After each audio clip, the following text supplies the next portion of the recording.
একটা উদাহরণ দিব। এটা গাজীনগর, এখানে 20টা ফ্যামিলি বাস করে। 20-50টা ফ্যামিলি এখানে বাস করে গাজীনগরে। তার মধ্যে একটা ফ্যামিলি আছে, গোটা ফ্যামিলিটা শিক্ষিত।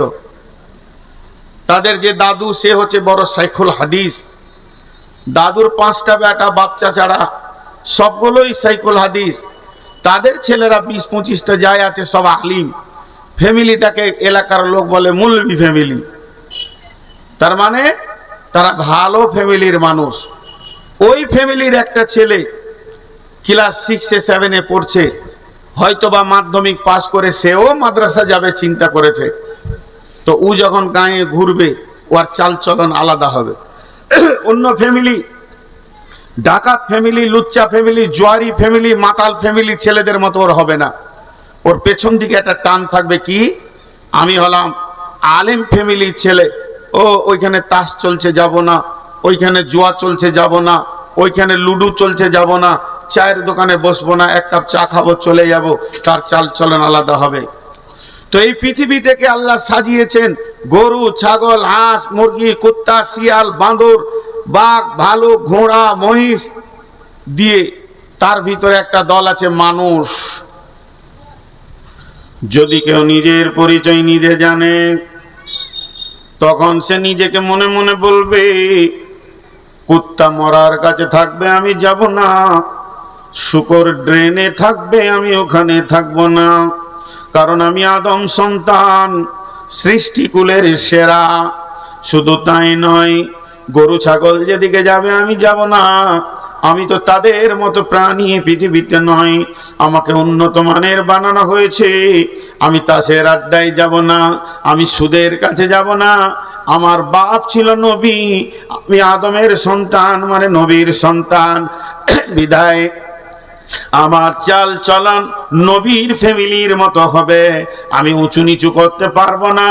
অর্থাৎ পৃথিবীর যত নোংরা জায়গা আছে, যে নিজের পরিচয়ের বুঝ পেয়ে যাবে, ওই লোকটাকে ওই নোংরা জায়গায় পাওয়া যাবে না। তাসের আড্ডায় পাওয়া যাবে না, জুয়ার আড্ডায় পাওয়া যাবে না, লুচ্চামিতে পাওয়া যাবে না, মেয়েদেরকে বেহায়াতে পাওয়া যাবে না, সুদের আড্ডায় পাওয়া যাবে না। কারণ তার বুঝে এসে গেছে, আমি এমন একটা মানুষের সিলসিলায় পৃথিবীতে এসেছি, আমি আদমের সন্তান, অর্থাৎ আমি নবীর সন্তান, আমার দ্বারা ভুল হতে পারে না।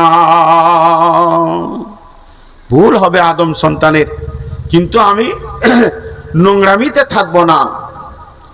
তাহলে আমাদের দুটো পরিচয় হয়ে গেল। পরিচয় দুটি কি?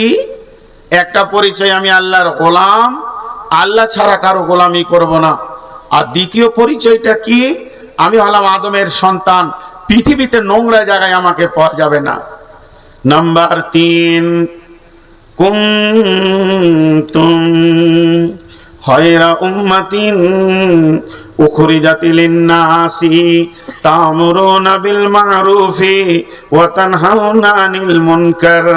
আমি হলাম উম্মত, আমি হলাম শ্রেষ্ঠ উম্মত, এমন একজন নবীর আমি উম্মত, যে নবী নবীদের নবী, আমার নবী আপনার নবী, নবীদের নবী, নবীদের ইমাম। তার দাম কত, তার মূল্য কত? একবার যদি আমি ভাবি আমি শেষ নবীর উম্মত, আমার দাম অনেক বেশি। আল্লাহ বলেছেন, কুনতুম খায়রা উম্মাতিন, তোমরাই হলে শ্রেষ্ঠ উম্মত, তোমরা হলে দামি উম্মত, তোমরা হলে মজবুত উম্মত। কুনতুম খায়রা উম্মাতিন উখরিজাত লিন-নাসি, তোমাদেরকে মানুষের জন্য বের করা হয়েছে, তোমরা কেন শ্রেষ্ঠ উম্মত? তা'মুরুনা বিল মা'রুফি ওয়া তানহাউনা আনিল মুনকারি, তুমি সৎ কাজের আদেশ করবে, অসৎ কাজের নিষেধ করবে, এর জন্যই তুমি শ্রেষ্ঠ উম্মত।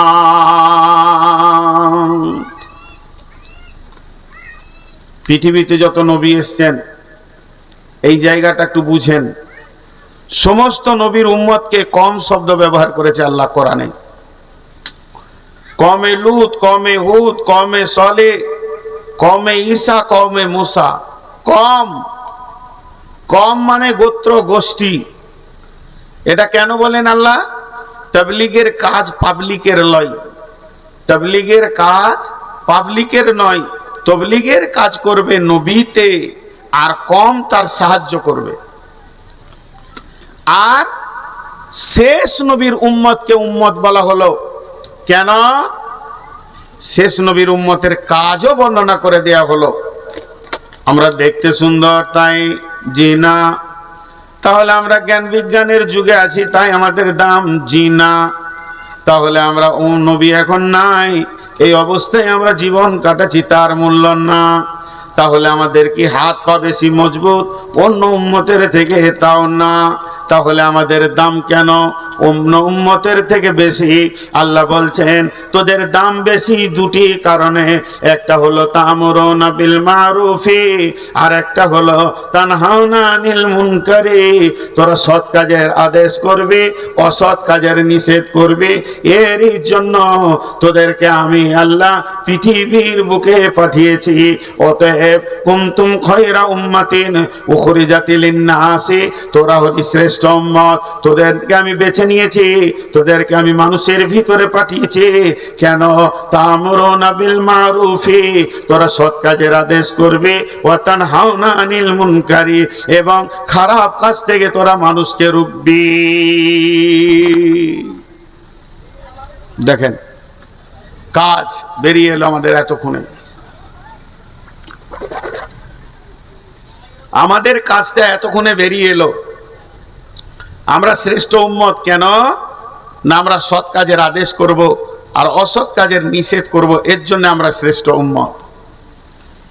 আল্লাহ কোরআনে বলে দিলেন। তাহলে এই যে প্রথম যে কথাটা আমি বলেছি, কথাটা কি ছিল? প্রথম কথাটা ছিল আমার পরিচয়টা আমি নিজে জানি। লোকের তো দিকে সারা জীবন তাকালাম, নিজের দিকে কতক্ষণ তাকালাম? তাহলে আমার পরিচয়টা আমি এতক্ষণে পেয়ে গেলাম। আমি হলাম আল্লাহর গোলাম, আমি আদমের সন্তান, আর আমি শেষ নবীর উম্মত। শেষ নবীর যে কাজ আমার সে কাজ। আমাদের কাজ অন্যগুলো বুঝে আসে, কিন্তু এটা বুঝে আসে না। আল্লাহ বুঝে আসে না বলে ক্লিয়ার বলে দিলেন তোরা সৎ কাজের আদেশ করবি, অসৎ কাজের নিষেধ করবি, এই জন্যই তোদেরকে পৃথিবীতে পাঠানো হয়েছে। দেখেন একটা ছোট্ট উদাহরণ দিই, উদাহরণগুলো একটু মন দিয়ে শুনবেন। একটা বাচ্চা ছেলে, 3 বছর 4 বছরের ছেলে, আব্বার সঙ্গে দোকানে যায় বাড়ি আসে, দোকানে যায় বাড়ি আসে, চকলেট খায়, ভাজা খায়, চিপস খায়, বিস্কিট খায়, আব্বার সঙ্গে যায়, কেক খায়, চলে আসে। ছেলেটা আস্তে আস্তে বড় হলো, মাধ্যমিক পাস দিল, দোকানে গিয়ে বসে আছে, পড়াশোনা করছে, একটা কাপড় চোপড় লাগলো, চলে এলো। মাধ্যমিক পাস করে ফেলেছে, 3 মাস বাড়িতে বসে আছে, ছেলে যোগ্য হয়ে গেছে। আব্বা বলছে চ বেটা দোকান যাই, দোকানটা খোল। দোকানটা খুলে ঝাঁটফাট দিয়ে বসলো। আবার দুপুরে গেল ভাত টাত খেয়ে, তো বাপ তখন একটু রেস্ট করার জন্য ক্যাশ বাক্সের উপরে মাথাটা দিয়ে হালকা করে চোখটা লাগিয়ে আনছে। এমন সময় একটা খরিদ্দার এসেছে, এসে বলছে গামছা আছে গো, লুঙ্গি আছে? বলে হ্যাঁ আছে, বসে। কি লুঙ্গি নেবে? বলে লাট্টু। দিলে বের করে, লুঙ্গিটা ভালো, পছন্দ হলো। কত দাম? 800। তখন দোকানদার বলছে, খরিদ্দার বলছে বাবা 750 হবে না? 700 হবে না? বলে চাচা বলিয়েন না, কম্পিটিশনের বাজার, আজকাল ব্যবসা করে লাভ আছে। যাকে আপনি পুরাতন মানুষ, 5 টাকা কম দেন কি 10 টাকা কম দেন, দিয়ে 790 টাকায় বেচে দিলে। ও বেচে দিয়ে টাকা নিয়ে পকেটে রাখলে, তো বাপ বুঝে নিলে ছেলে আমার কাজ বুঝে নিয়েছে। এরপরে পরের দিন চাবিটা দিয়ে বলছে তুই দোকানটা খোল, আমি আসছি। ঠিক ছেলে কাজ বুঝে নিছে। ছুতোর মিস্ত্রি, কাঠ মিস্ত্রির বেটা বসে আছে, বাপ একটু টিফিন করছে, ও তখন রেঁদা টাকলে খুচুর খুচুর করছে। তার মানে ও বুঝে নিয়েছে ভবিষ্যতে আমাকে এই কাজটা করতে হবে।